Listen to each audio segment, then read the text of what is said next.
назад во реалноста. Изминативе неколку минути отворивме една убава тема. Градот изгледа убаво, но за да се одржи и натаму, важна е и нашата грижа. А минутиве кои што следуваат на тема која што е актуелна и ќе биде актуелна се до 8 мај, чина ми по 8 мај. Изборите ги вжештија социјалните мрежи, политичката реторика клучна во предизборието, но дали тоа што го слушаме и гледаме овие денови е правилна презентација на идеите на политичките партии и модерна европска кампања? Има ли напредок во политичката комуникација и култура во делот на изборите? На оваа тема разговараме со специјалистот за комуникација Бојан Кордалов. Бојан, добро утро и добре ни дојдовте во Македонија наутро. Добро утро, благодарам, Кристина.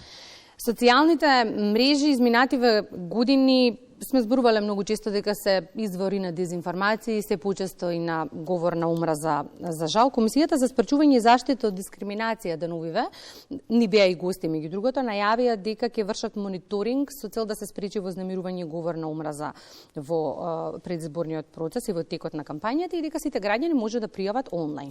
Она што мене ме интересира каков е вашиот впечаток. Стануваме и ние и политичарите многу похрабри зад тастатурата за време на изборниот период, каков е впечатокот? Не, мислам дека главно живееме во паралелни светови за време на преизборниот период.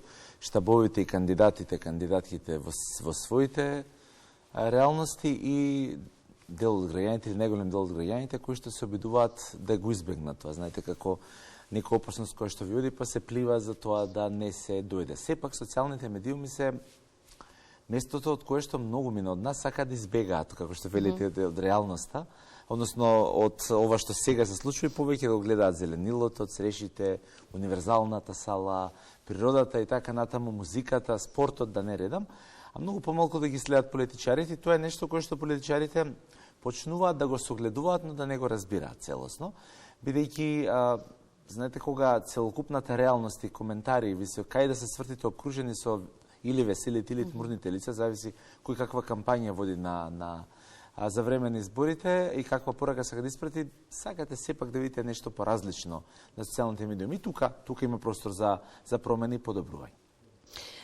И секогаш кога ни доаѓате, а дебатираме на тема за или против социјалните мрежи, вие секогаш сте на ставот за, но да се користат за добро. Колку е тоа ефектно и дали има ефект во пракса, останува да дискутираме, но Бојан, како да обезбедиме нормална комуникација, стандардна во предизборна кампања, како предуслов за фер и демократски избори?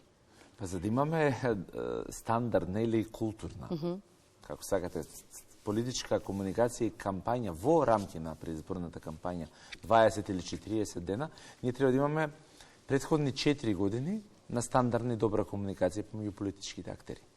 Во ситуација во која што секојдневно се соочуваме со недозволиви фрази, изрази, тензија, закрвување на роднини, фамилии измеѓу пријатели, само заради тоа што се на едната или на другата страна на спектарот или на кандидатите, не може ништо да различно очекуваме во 20 или 40 дена предизборна кампања. Бидејќи мора да разбереме дека 1.800.000.500 тие сме ние. Значи нема резервни. Тие си кандидатите, тие си луѓето, тие се и кампањите. Сега ако вие 4 години гледате кавги крв, што очекувате да гледате во 20 дена? Така што мислам дека политичарите ќе мораат да почнат да работат секојдневно, особено во мирнодопски услови, да се менуваат, да прифатат дека не се главните во општеството во смисла од кои што зависи се, бидејќи од секој од нас зависи се. Значи од секој од нас, од секој камче кое што го работиме, го правиме на дневна основа, зависи како ќе функционира државата. И сега политичарите, ако ние не функционираме сите, као луѓе, као граѓани, као професионалци, тие не можат ништо да променат. И сега го почнат така да го менуваат својот начин на размислување и действување, може да видиме и подобра комуникација во рамки на кампања. Вовед во следното прашање ми е последниот извештај на ОПСЕ УДИХР за последната кампања за парламентарните избори 2020.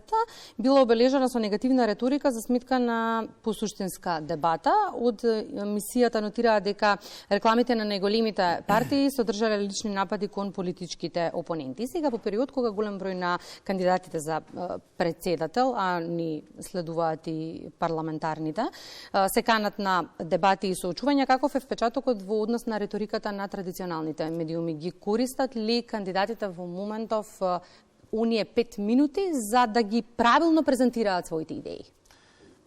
Ајде, бидејќи нивоата ни се и очекувањата ни се за жал многу ниски, токму поради ваквите извешти реалност во која што живееме, ајде да бидеме реални дека сега на почетокот барем не гледаме премногу негативност и премногу црна кампања, туку повеќе се трудат да се профилираат себе си кандидатите, иако кај дел можеме да видиме такви нешта, но во многу помала доза. Знаете, и кога ќе го добиете таа минута, таа минутажа во наводници бесплатно, да кажете став, и кога ќе платите, че вие навистина треба да има што да кажете како политичар. Кај нас проблемот е што се мисли дека може да се каже било што и дека тоа е седно, бидејќи сите ќе го слушнат, ќе го видат и ќе изврши ефект. И најплатената реклама и најдостапната реклама, ако не исполниме со содржина која што е интересна, не може ништо да биде променето.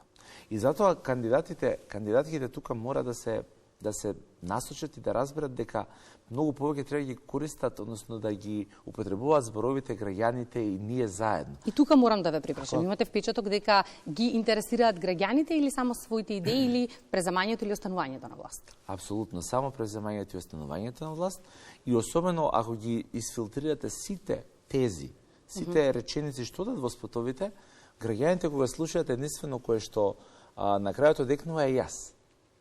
Секако дека вие зборувате за себе, кандидати, кандидатки, секако дека вие се промовирате себе и кажувате кои сте, од каде сте, кои ви се... Меѓутоа, многу повеќе треба да биде ние. Ние со граѓаните, и многу повеќе треба да биде не ние како партија и ние како тим, него ние заедно со граѓаните. Заради тоа што тоа е она кое што ќе направи некаква промена и ќе покаже дека вие се обраќате, ги адресирате пораките на луѓето, а не се фокусирате само на себе. Некаде прочитав во ваше интервју изминативе денови дека сте задоволни од риториката на последните предходните председателски избори. И сега велите од друга страна, нели, извештаиве на УПС УДХР не обесхрабруваат, но тоа не значи дека треба да тапкаваме во место. Имате впечаток дека некој слуша, сака да се менува, да напредува и да ја унапредува риториката? Апсолутно има. Не само што гледам, туку и сум во контакт понекогаш кога ќе прашат или кога ќе изразат или ќе постават дилема и така натаму од политичарите, и тоа ме радува. Меѓутоа, начинот на кој што ние функционираме, машинеријата која што постои не се менува. Че едноставно, кога доаѓаат избори, ние се устројуваме, сите политички партии влегуваат во шемат и почнуваат. Вакви митинзи, такви слогани, живот или смрт, а ќе не биде ли не напред или назад, да не редам, едноставно влегуваме во вртлогот, во кој што не разбираме дека тоа не е ни полувреме. Значи, тоа е, не знам, четвртина. Тоа е четвртина во кошаркарски, во НБА надпред, ќе се повтори.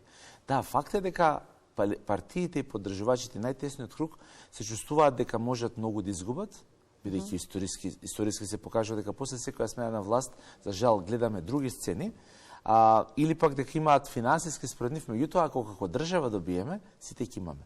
Че овдека пак е фокусирано живот и смрт за политичарите и тие околу нив. И тука се поставуваме и другите прашањето, ги доживуваме ли ние како граѓани при многолично изборите? Пред почетокот на разговорот ми кажавте за еден пример во Шведска, чинам, каде што сте биле пред 15 години и тоа во период на изборен процес, како таму се одвивало се во ова? Граѓаните едноставно? Значи, се изгледа стандардно и нормално. Значи, кандидатите се луѓе кои што решиле да се кандидираат. Тие не се нити богови, нити богињи, нити се луѓе кои што треба да ги мразиме или обожаваме. Едноставно тоа се луѓе. Секако дека ние имаме симпатија или некој човек, вклучително кандидатка, но потребно е да се свати дека вие во тој период ја барате до вербата. И не можете на луѓето да им кажете остави се што работиш, седи сега слушај ме мене. Тоа е сериозен проблем. Значи, сериозен проблем заради тоа што сите ние правиме нешто. И политичарите во континуитет сакаат да кажат се што правите е неважно, само ова ние што се караме е важно или само ова ние што го водиме како кампања. Тоа е клучната разлика во, да речем, скандинавскиот свет и кај нас.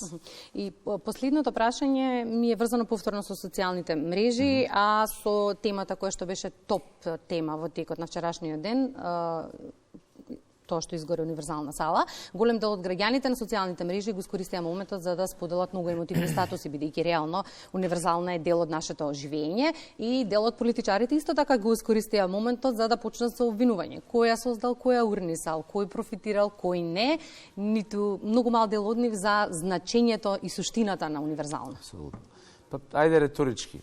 Кој профитираше од политички зборувам, од кавгата после горењето на модуларната болница во Тетово? Никој. Шок, неверување, згрозување кај граѓаните.